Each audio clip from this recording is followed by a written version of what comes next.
Good morning, ನಮಸ್ಕಾರ ತಾಬ್. ಇವತ್ತಿನ ನನ್ನ ಟಾಪಿಕ್ ಅಂದ್ರೆ ಅದೊಂದು ಫೇಮಸ್ ಆಗಿರುವ ಕೊಟೇಶನ್ ಮೇಲಿದೆ.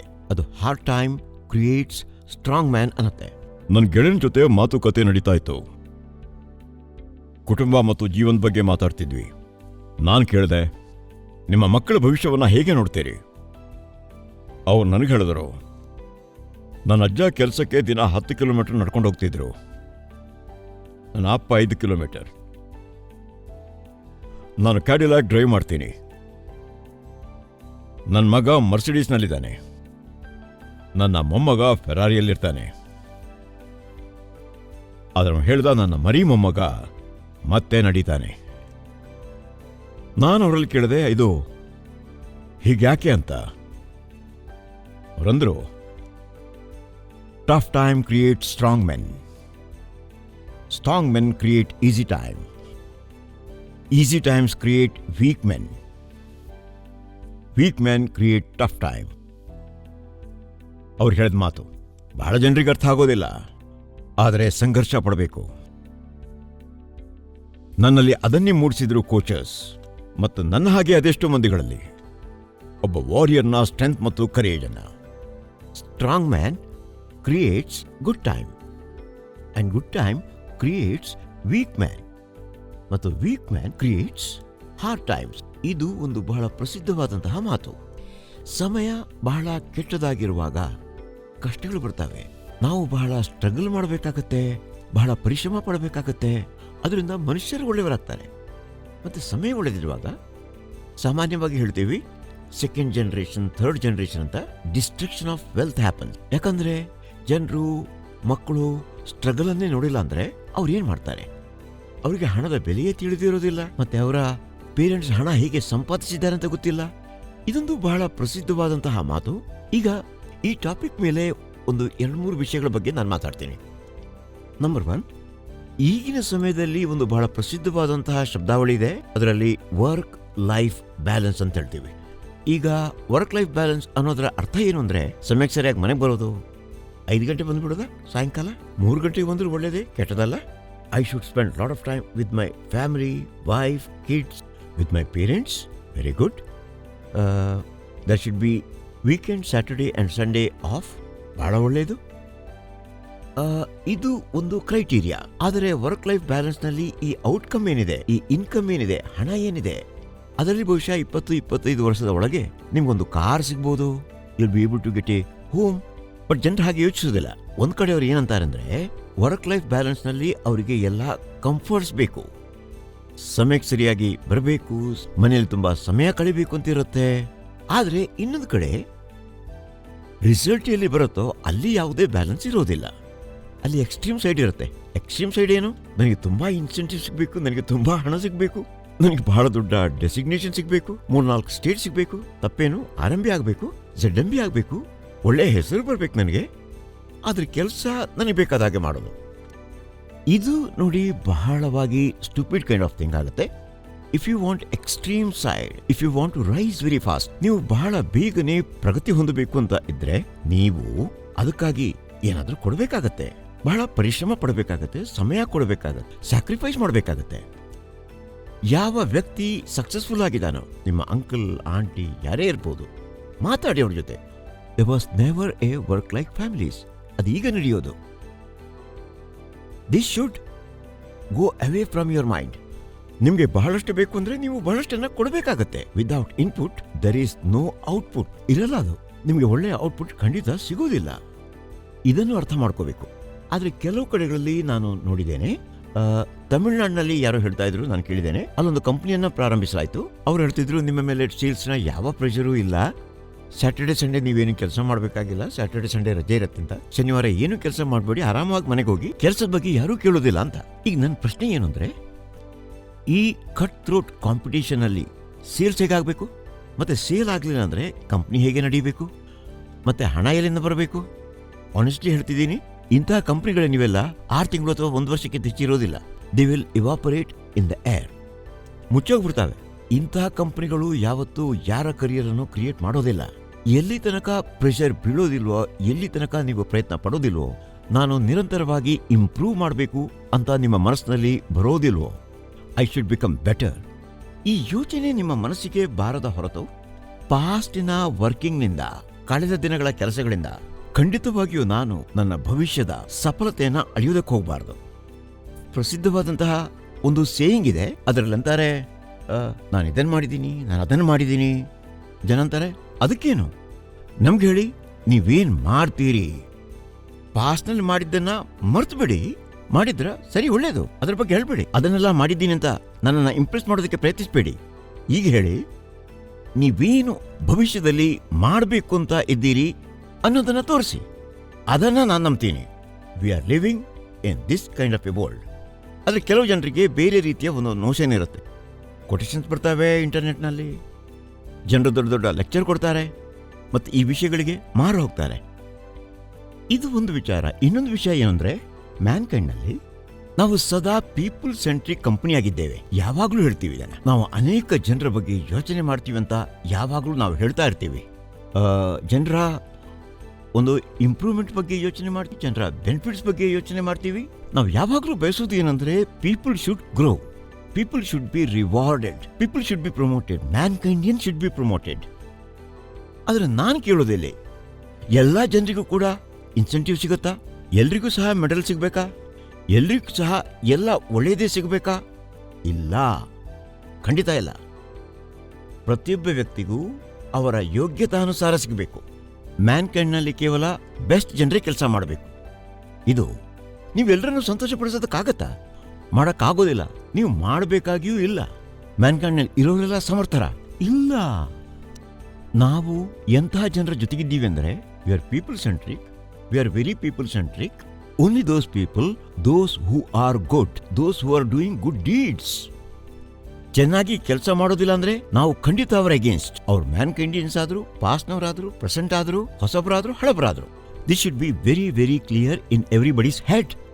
ನಾನು ನಿಮ್ಮಲ್ಲಿ ಕೇಳೋದು, ನಿಮ್ಮ ಲೈಫ್ನಲ್ಲಿ ನೀವು ಎಷ್ಟು ಜನರನ್ನ ತಿಳಿದಿರ್ಬೋದು? 50 ಜನರು, 100 ಜನರು ಇರ್ಬೋದು. ನನ್ನ ಇನ್ನೊಂದು ಪ್ರಶ್ನೆ, ನಿಮ್ಮ ಲೈಫ್ನಲ್ಲಿ 4 ಅಥವಾ 5 ಮಂದಿ ಅದ್ಯಾರು ಬೆಸ್ಟ್ ಫ್ರೆಂಡ್? 4-5 ಮಂದಿ ಇರ್ಬೋದು. 40-50 ಮಂದಿಯಲ್ಲಿ 4-5 ಮಂದಿ ಮಾತ್ರ ಬೆಸ್ಟ್ ಫ್ರೆಂಡ್ ಹೇಗಾದ್ರು ಅವ್ರು ನಿಮಗೆ ತುಂಬಾ ಇಷ್ಟ ಆಗ್ತಾರೆ. ಅದೇ ರೀತಿ ಕಂಪ್ನಿಯಲ್ಲೂ ಆಗುತ್ತೆ. ನಿಮ್ಮಲ್ಲಿ ಆ 4-5 ನಂತರ ಇನ್ನು ಕೆಲವು ಗೆಳೆಯರಿರ್ಬೋದು, ಅವ್ರು ನಿಮ್ಮ ಒಳ್ಳೆ ಗೆಳೆಯರಿರ್ಬೋದು. ಅವರನ್ನ ಬೆಸ್ಟ್ ಫ್ರೆಂಡ್ ಅಂತ ನೀವು ಹೇಳೋದಿಲ್ಲ. ಅದು ಆಯ್ತು. 15 ಜನರಾದ್ರು, 5 ಜನ ಬೆಸ್ಟ್ ಫ್ರೆಂಡ್, 10 ಒಳ್ಳೆ ಫ್ರೆಂಡ್ಸ್. ಆ ನಂತರ ಇನ್ನೂ 20-25 ಮಂದಿ ಇದ್ದಾರೆ ನಿಮ್ಮಲ್ಲಿ. ನಿಮ್ಗೆ ಅವರ ಪರಿಚಯ ಇದೆ, ಅವರನ್ನ ಗೊತ್ತು ನಿಮ್ಗೆ, ಅವರು ಸಹ ಒಳ್ಳೆಯವರು ಅಂತ ಅಂದ್ಕೊಳ್ತೀರಿ. ಸರಿ, ಅವರು ಒಳ್ಳೆಯವರು. ಆದ್ರೆ ಖಂಡಿತವಾಗಿ ಒಂದು 10-20 ಮಂದಿಯನ್ನ ನೀವು ಇಷ್ಟಪಡೋದಿಲ್ಲ, ಅವರನ್ನ ಭೇಟಿ ಮಾಡೋದಕ್ಕೆ ಇಷ್ಟಪಡಲ್ಲ.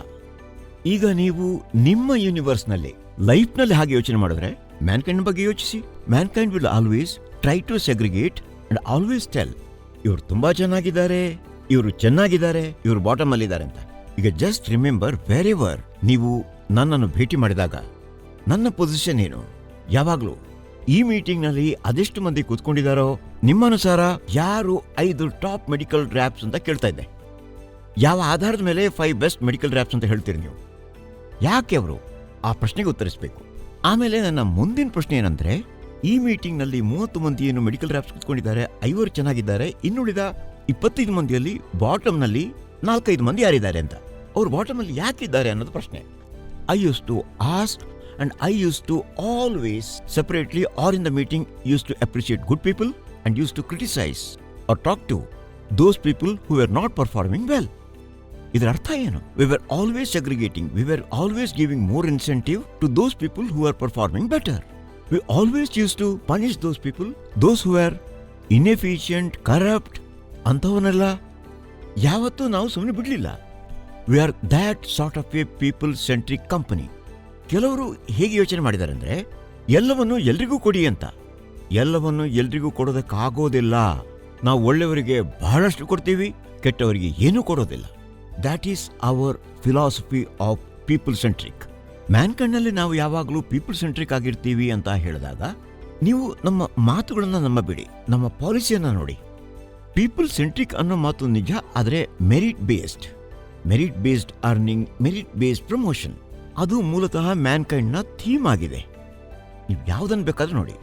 ಮ್ಯಾನ್ಕೈಂಡ್ನಲ್ಲಿ ಇನ್ಸೆಂಟಿವ್ ಫೆನಾಮಿನಲ್ ಆಗಿರಬೇಕು ಅಂತ ನಾವು ಯಾಕೆ ಹೇಳ್ತೀವಿ? ಪ್ರತಿ ವರ್ಷ ಅದನ್ನು ಇಂಪ್ರೂವ್ ಮಾಡಿದೀವಿ. ಆದರೆ ಆನೆಸ್ಟ್ಲಿ ಹೇಳ್ತಾ ಇದ್ದೀನಿ, ಈ ವರ್ಷದ ಇನ್ಸೆಂಟಿವ್ ಏನಿದೆ ಅದು ಒನ್ ಆಫ್ ದ ಬೆಸ್ಟ್ ಆಗಿರುತ್ತೆ. We will end up spending at least 50% more money on incentive then last year.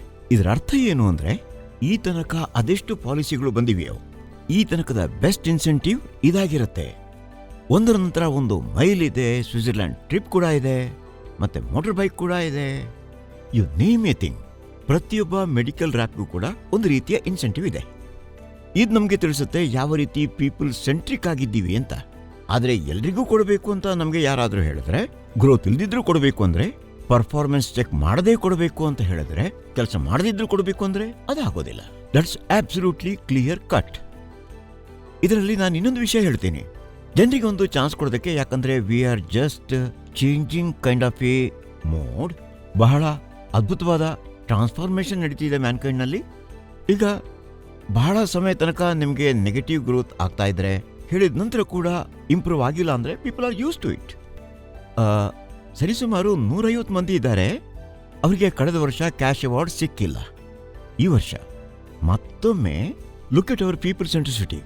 V have decided, ಒಂದು ವೇಳೆ ನೀವು ಮೊದಲ ತ್ರೈಮಾಸಿಕದಲ್ಲಿ ಗ್ರೋತ್ ಅನ್ನ ತಂದ್ರೆ, ನಿಮ್ಮ ಹೋಲ್ಡ್ ಆದಂತಹ ಕ್ಯಾಶ್ ಅವಾರ್ಡ್ ಏನಿದೆ ಅದರ 50% ನಿಮ್ಗೆ ಕೊಡಲಾಗತ್ತೆ.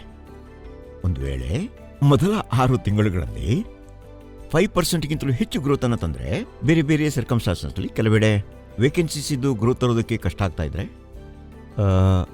ಆಗ ನಿಮಗೆ ಕಳೆದ ವರ್ಷದ ಹೋಲ್ಡ್ ಮಾಡಿದ ಇನ್ಸೆಂಟಿವ್ ಏನಿದೆ ಅದನ್ನು ಪೂರ್ತಿಯಾಗಿ ಕೊಡ್ತೀವಿ. ಯಾವ ಕಂಪನಿಯಲ್ಲಿ ಹಾಗಾಗುತ್ತೆ? ಹೆಚ್ಚಿನ ಕಂಪನಿಗಳಲ್ಲಿ ಕ್ಯಾಲ್ಕುಲೇಷನ್ಸ್ ಮಾಡ್ತಾರೆ, ಪಾಲಿಸೀಸ್ ಪ್ರಕಾರ ಅದನ್ನು ಅಪ್ಲೈ ಮಾಡಿಬಿಡ್ತಾರೆ. ಆದರೆ ಮ್ಯಾನ್ಕೈಂಡ್ನಲ್ಲಿ ಈ ರೀತಿ ಯಾಕೆ ಆಗುತ್ತೆ? Because we really understand that ಈಗ ನಿಮ್ಮಿಂದ ಏನಾದರೂ ತಪ್ಪಾಗಿದ್ರೆ ನಿಮ್ಗೆ ಅದನ್ನು ಸುಧಾರಿಸುವ ಅವಕಾಶ ಸಿಗೋ ಹಾಗಿದ್ರೆ ಖಂಡಿತ ಕೊಡ್ತೀವಿ. ಎಲ್ಲಾ ಸಮಯದಲ್ಲೂ ಕೂಡ ನೀವು ನೋಡ್ತೀರಿ, ಮ್ಯಾನ್ಕೈಂಡ್ನಲ್ಲಿ some kind of personal touch would always be there. Personal touch from our side. ಈ ಪರ್ಸನಲ್ ಟಚ್ 10-15% ಇದ್ದೇ ಇರುತ್ತೆ, ಅದು ಯಾವಾಗಲೂ ಇರುತ್ತೆ. ಆದ್ರೆ ಇತ್ತೀಚೆಗೆ ಏನಾಯ್ತು ಅಂದ್ರೆ, ಎಲ್ಲವೂ ಕೂಡ ಪರ್ಸನಲ್ ಟಚ್ ಆಗೋಯ್ತು. ನೆಗೆಟಿವ್ ಗ್ರೋತ್ ಇದ್ರು, ಸೇಲ್ ಆಗದೇ ಇದ್ರು ಮೆಡಲ್ ಸಿಗುತ್ತೆ ಅಂತಿತ್ತು. ಈ ರೀತಿಯ ಕಲ್ಚರ್ ಮೂಲತಃ ಬಹಳ ಹೆಚ್ಚುತ್ತಾ ಹೋಯ್ತು. ಇದನ್ನ ತಡೆಯಲಾಗಿದೆ. ಮತ್ತೆ ಈ ವರ್ಷದಿಂದ ಇವೆಲ್ಲವೂ on the basis of performance. Policies ನಲ್ಲಿ ಹೆಚ್ಚು ಸ್ಟ್ರಿಕ್ಟ್ನೆಸ್ ಇರುತ್ತೆ. ಇದಂತೂ ಖಂಡಿತ. ಒಳ್ಳೆ ಕೆಲಸ ಮಾಡಿದವರು ರೈಸ್ ಆಗ್ತಾರೆ, ಒಳ್ಳೆ ಕೆಲಸ ಮಾಡದಿದ್ರೆ ಅದು ಗೊತ್ತಾಗುತ್ತೆ. ಕಳೆದ ದಿನಗಳಲ್ಲಿ ಆಗ್ತಿದ್ದ ಇನ್ನೊಂದು ತಪ್ಪು ಅಂದ್ರೆ, ಅದನ್ನೀಗ ಸರಿಪಡಿಸ್ತಾ ಇದ್ದೀವಿ. ಅದಕ್ಕೆ ಹೇಳ್ತೀವಿ ಅಕೌಂಟೆಬಿಲಿಟಿ. ಅಕೌಂಟೆಬಿಲಿಟಿ ಯಾವಾಗ ಆಗೋದಂದ್ರೆ, ಕ್ವಶನಿಂಗ್ ಮಾಡಿದಾಗ. ಕ್ವಶನಿಂಗ್ ಮಾಡೋದು ಯಾವಾಗ ಅಂದ್ರೆ, ನಿಮ್ಮಲ್ಲಿ ಡೇಟಾ ಇದ್ದಾಗ. ನೀವು ಡೇಟಾ ನೋಡ್ತೀರಿ, ಪಾಸ್ಟ್ ಪರ್ಫಾರ್ಮೆನ್ಸ್ ನೋಡ್ತೀರಿ, ನಿಮ್ಮ ಬಳಿಗೆ ಬಂದ ಸ್ಟೇಟ್ಮೆಂಟ್ಸ್ ಅನ್ನ ಚೆಕ್ ಮಾಡ್ತೀರಿ, ಆ ನಂತರ ನಿರ್ಧಾರ ತಗೋತೀರಿ. So if you are good, if you want to rise, if you are learning, this is the best company. ನಿಮ್ಮಲ್ಲಿ ಹುಮ್ಮಸ್ಸೇ ಇಲ್ಲ, ನೀವು ಪರಿಶ್ರಮ ಪಡೋದಿಲ್ಲ, ಎಲ್ಲವೂ ಕೂತಲಿಗೆ ಸಿಗ್ಬೇಕು ಅಂತಿದ್ರೆ this is the worst company. ಏನು ಸಿಗೋದಿಲ್ಲ ನಿಮಗೆ. ಮ್ಯಾನ್ಕೈಂಡ್ನಲ್ಲಿ ಇನ್ನೊಂದು ಮುಖ್ಯ ವಿಷಯ ಅಂದ್ರೆ, we are very very honest with the people. ಈಗ ನೀವು ನನ್ನನ್ನೇ ನೋಡಿ, ನಾನು ನೇರವಾಗಿ ಮಾತಾಡ್ತೀನಿ, ಸ್ಟ್ರೈಟ್ ಫ್ರಮ್ ದ ಹಾರ್ಟ್. ಯಾರ ಜೊತೆಗೆ ನಾನು ಮಾತಾಡ್ತೀನೋ, ಗದರಿಸ್ತೀನೋ, ಅಪ್ರಿಷಿಯೇಟ್ ಮಾಡ್ತೀನೋ, ಕೆಲವೊಮ್ಮೆ ಬಹಳ ಗದರಿಸ್ತೀನಿ, ಯಾಕಂದ್ರೆ ಅವರಿಂದ ಬಹಳ ನಿರೀಕ್ಷೆ ಇರುತ್ತೆ. ಆದರೆ ನನಗೊಂದು ಅಭ್ಯಾಸ ಇದೆ, ನನ್ನ ಒಳಮನಸ್ಸು ಏನಿದೆ ಅನ್ನೋದನ್ನ ಜನರಿಗೆ ತಿಳಿಸ್ತೀನಿ, ಅವರು ಅರ್ಥ ಮಾಡ್ಕೋಬೇಕು. ಜನರು ಕೇಳ್ತಾರೆ, ನಾವು ಇಷ್ಟು ಫಾಸ್ಟ್ ಆಗಿ ಹೇಗೆ ಎಕ್ಸಿಕ್ಯೂಟ್ ಮಾಡೋದು ಅಂತ.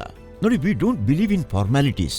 ನಿಮಗೆ ಸುತ್ತು ಬಳಸಿ ಹೇಳೋದಿಲ್ಲ, ಡಿಪ್ಲೊಮ್ಯಾಟಿಕ್ ಭಾಷೆಯಲ್ಲಿ ಹೇಳೋದಿಲ್ಲ, ನೇರವಾಗಿ ನಿಮ್ಮ ಜೊತೆ ಮಾತನಾಡ್ತೀನಿ. ಹಾಗಾಗಿ ನೀವು ನೋಡ್ಬೋದು, ಮ್ಯಾನ್ಕೈಂಡ್ ಬಹಳ ಆನೆಸ್ಟ್ ಆಗಿದೆ. ಬಹಳ ವರ್ಷಗಳ ಹಿಂದೆ ಒಂದು ಜಾಹೀರಾತು ನೋಡಿದೆ, ಬಹಳ ಪ್ರಸಿದ್ಧಿಯಾಗಿತ್ತದು.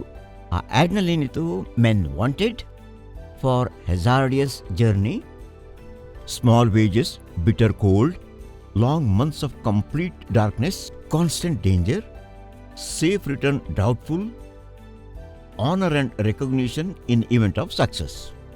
ಮತ್ತೆ ಈ ಆಡ್ ಅನ್ನ ಬರೆದವರು ಅರ್ನೆಸ್ಟ್ ಶಾಕಲ್ಟನ್. ಈ ಆಡ್ ಅನ್ನ ನೋಡಿದ್ರೆ ಇದರಲ್ಲಿ ಸೆಲ್ಲಿಂಗ್ ಅನ್ನುವಂಥದ್ದು ಯಾವುದು ಕೂಡ ಇರಲಿಲ್ಲ. ಇದರಲ್ಲಿ ಯಾವುದು ಕೂಡ ನಾವು ನಿಮಗೆ ಹೀಗೆ ಮಾಡ್ತೀವಿ, ಹಾಗೆ ಮಾಡ್ತೀವಿ, ನಿಮಗೆ ಬಹಳಷ್ಟು ಹಣವನ್ನ ಕೊಡ್ತೀವಿ, ನಿಮಗೆ ಪೊಸಿಷನ್ ಕೊಡ್ತೀವಿ ಅಂತ ಇರಲಿಲ್ಲ. ಈಗಿನ ಕಾಲದಲ್ಲಿ ಈ ರೀತಿಯ ಗ್ಲಾಮರಸ್ ಹೋಪ್ಸ್ ಅನ್ನ ಕೊಡಲಾಗುತ್ತೆ.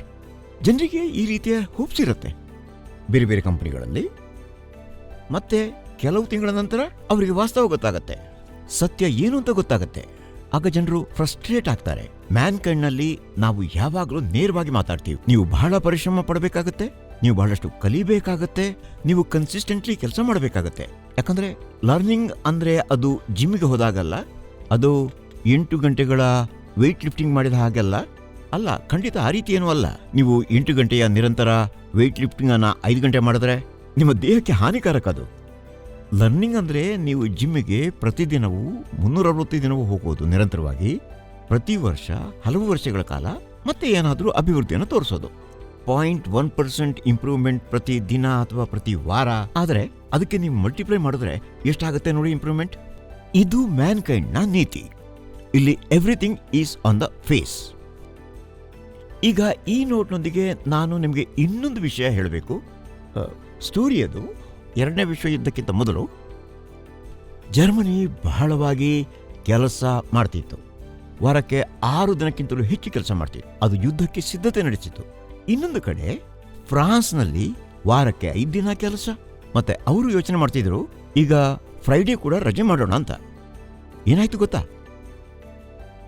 2ನೇ ವಿಶ್ವಯುದ್ಧದಲ್ಲಿ ಫ್ರಾನ್ಸ್ ವಾಸ್ ಬೀಟನ್ ಸ್ಟಾಕ್ ನಾಕ್ ಅಂಡ್ ಬ್ಯಾರಲ್ ಬೈ ಜರ್ಮನಿ. ಬಹಳ ಕೆಟ್ಟದಾಗಿ ಸೋಲಿಸಿತ್ತು.